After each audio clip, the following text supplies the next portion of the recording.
Hello friends, हमारे पास Oppo F19 Pro Plus जो कि इसमें टच वर्क नहीं कर रहा है। इसमें टच प्रॉपर्ली वर्क नहीं कर रहा है। हम आपको चेक करा दे रहे हैं स्क्रीन पे। ये हमने इसका अनलॉक कर दिया। अनलॉक करने के बाद हम इसको चेक कर रहे हैं। तो ये मिडिल की जो ऊपर साइड है वो वर्क नहीं कर रहा है अच्छी तरह से। ये वर्क नहीं कर रहा। इसमें कस्टमर सर्विस सेंटर ले गया था, वहाँ पे इसको दिखाया तो वो बोल रहे, सर्विस सेंटर वालों ने बोल रहे इसमें वाटर डैमेज है, ये पानी की वजह से ये ख़राब हो गया, ये वर्क नहीं करा, आपको चेंज करा। इसकी प्राइस पता की तो 6500 रुपये था। तो कस्टमर ने नहीं चेंज कराया तो हमारे दुकान पे आया तो हमने इसको चेक किया।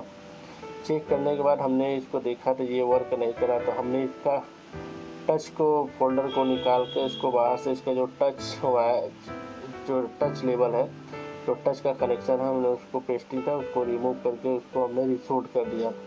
रिसोल्ड जैसे ही कर दिया ये वर्क नहीं करा। इसको रिसोल्ड करने के बाद भी ये वर्क नहीं करा। इसमें क्या होता है, छोटे छोटे जो होते हैं वायर होते हैं वो डैमेज हो जाते हैं। वो पत्ता है तो होते हैं जो कट जाते हैं। जब कट जाते हैं तो ये वर्क नहीं करता, ये प्रॉब्लम इसमें आता है। तो हमने इसका टच का जो पूरी कनेक्शन था उसको रिपेयर कर दिया।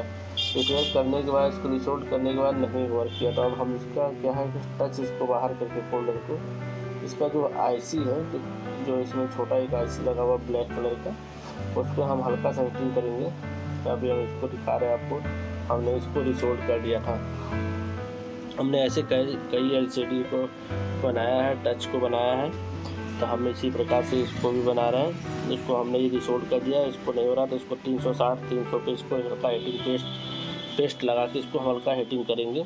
जो थोड़ा और कार्बन वगैरह हो जाता है या तो वाटर डैमेज होता है या किसी कारण से इसका जो कनेक्शन उस पार्ट जो कनेक्शन इसका रिमूव हो जाता है तो वो कनेक्शन इसमें फिर ज्वाइंट हो जाता है। तो अभी हम इसको हल्का सा 360 पे इसको हीटिंग कर रहे हैं। इसको हीटिंग करने के बाद इसको पास से नहीं करना, इसको 1 से 40 सेकेंड तक करना है इसको हीटिंग।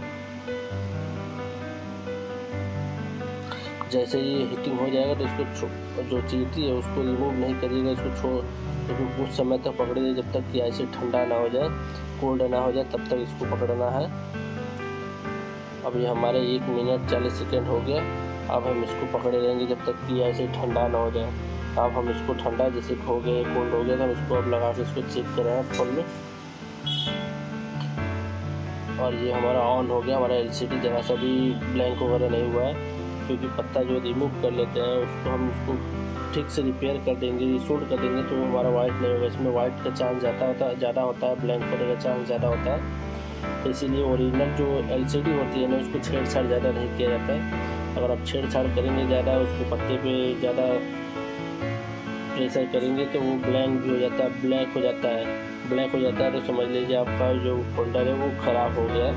तो हमने इसको रिपेयर किया है। रिपेयर करके इसको हम पुनः चेक करते हैं।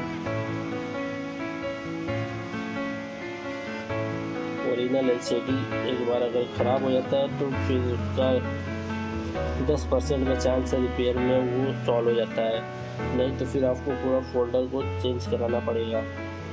तो अभी हम इसको रिपेयर करके जैसे इसको चेक कर लिए नहीं हुआ, तो अभी हम इसको क्या करेंगे, इसको फिर दोबारा से वही प्रोसेस जैसे किए हैं वही प्रोसेस फिर इसको हम करेंगे। इसको वही प्रोसेस बार बार इसको करेंगे जब तक कि ये ठीक ना हो जाए।